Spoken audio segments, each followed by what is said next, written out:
Korea में महिलाएं शादी और बच्चे नहीं करना चाहती। वे ना बोल रही हैं सेक्स को, डेटिंग को। आखिर इसकी क्या वजह है? इस पर से पर्दा हटाने के लिए make sure to like the video and subscribe our channel. इस वीडियो में हम समझेंगे साउथ कोरिया की महिलाओं का माइंडसेट, जानेंगे कुछ टेक्निकल बर्थ रिलेटेड टर्म्स और समझेंगे पॉपुलेशन डेटा को। अंत में हम कंपेयर करेंगे कोरिया को इंडिया के साथ। ये सीजन है स्ट्राइक्स का। ब्रिटेन में लेबर स्ट्राइक, फ्रांस में पेंशन स्ट्राइक और साउथ कोरिया में महिलाओं की स्ट्राइक। साउथ कोरिया में महिलाएं हड़ताल पर कुछ वर्षों से हैं, लेकिन स्ट्राइक अगेंस्ट व्हाट? विवाह एंड चाइल्डहुड।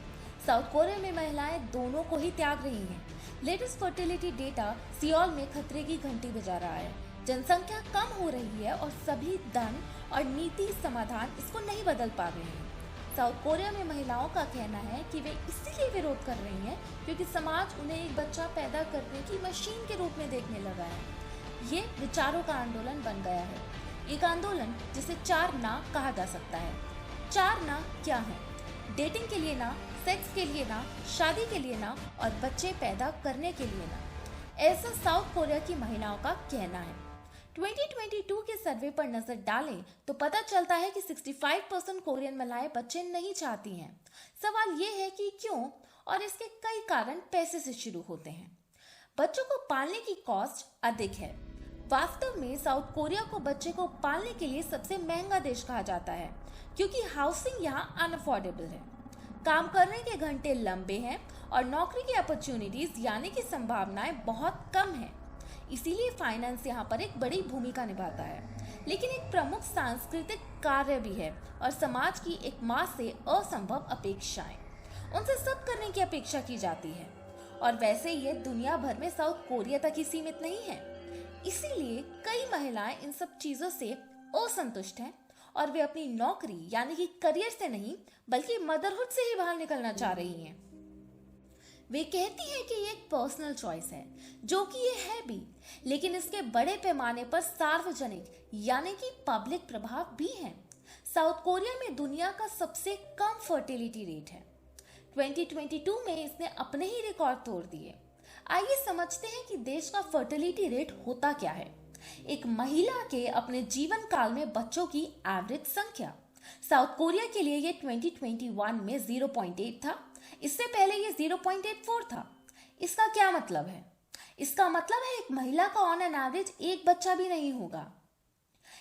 यह अन्य देशों के साथ कंपेयर करें तो कैसा है?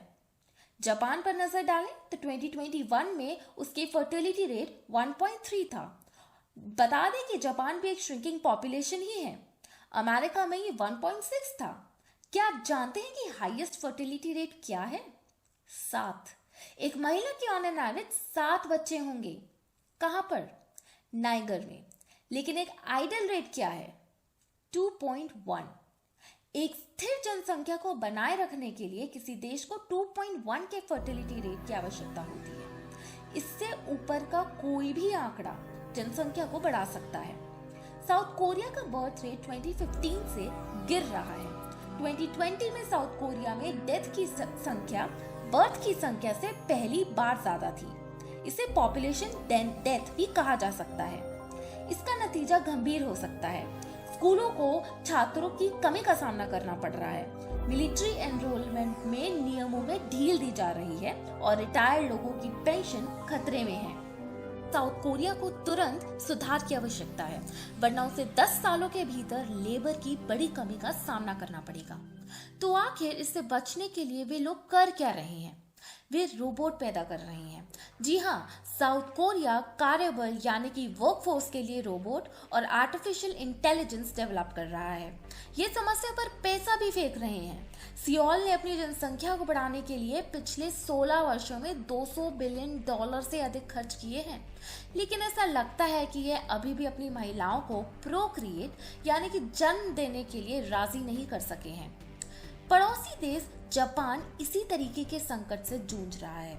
घटता जन्म दर और तेजी से बूढ़ी होती हुई जनसंख्या। इसके स्वास्थ्य मंत्रालय का कहना है कि इसने 2022 में 800,000 से कम जन्म दर्ज किए, जो 100 से अधिक वर्षों में सबसे कम है। जापान भी दुनिया में सबसे अधिक लाइफ एक्सपेक्टेंसी वाले देशों में से एक है। लगभग 1500 में से एक व्यक्ति 100 वर्षों से अधिक आयु का है। चीन के बारे में जानते हैं। 2022 में चीन की जनसंख्या 60 वर्षों में पहली बार घटी और बीजिंग को दोष देने वाला और कोई नहीं बल्कि बीजिंग खुद है। बता दें कि साउथ कोरिया के बाद बच्चे को पालने के लिए यह दूसरी सबसे महंगी जगह है। इसकी कुछ कठोर नीतियां भी रही हैं। वर्षों तक चीन ने परिवारों को एक ही बच्चे तक सीमित रखा। यह जनसंख्या को नियंत्रित करने के लिए था, लेकिन अब यह उल्टा साबित हो रहा है, जो हमें दुनिया के सबसे अधिक आबादी वाले देश भारत पर लाता है। आइए समझते हैं कि भारत और देशों के कंपैरिजन में कैसा कर रहा है। डेटा पर नजर डालें तो इसकी परफॉर्मेंस काफी अच्छी है, क्योंकि 50% से ज्यादा पॉपुलेशन 30 साल की उम्र से नीचे है। यह दुनिया की सबसे तेजी से बढ़ती मेजर इकोनॉमी भी है। इस युवा आबादी को सही स्किल्स प्रदान करने और पर्याप्त रोजगार क्रिएट करने के लिए, यानी कि एक विकास इंजन में बदलने के लिए इस डेमोग्राफिक डिविडेंड का प्रयोग करना भारत की सबसे बड़ी चुनौती है। लेकिन सही नीतिगत प्रोत्साहन से भारत दुनिया का सबसे बड़ा टैलेंट हब बन सकता है। आज की वीडियो में बस इतना ही। कमेंट बॉक्स में हमें ज़रूर बताएं कि इंडिया को ऐसी कौन सी पॉलिसीज फॉलो करनी चाहिए जिनसे हमें कोरिया जैसी प्रॉब्लम्स फेस ना करनी पड़े। वीडियो अच्छी लगी हो तो वीडियो को लाइक और चैनल को सब्सक्राइब करना बिल्कुल ना भूलें।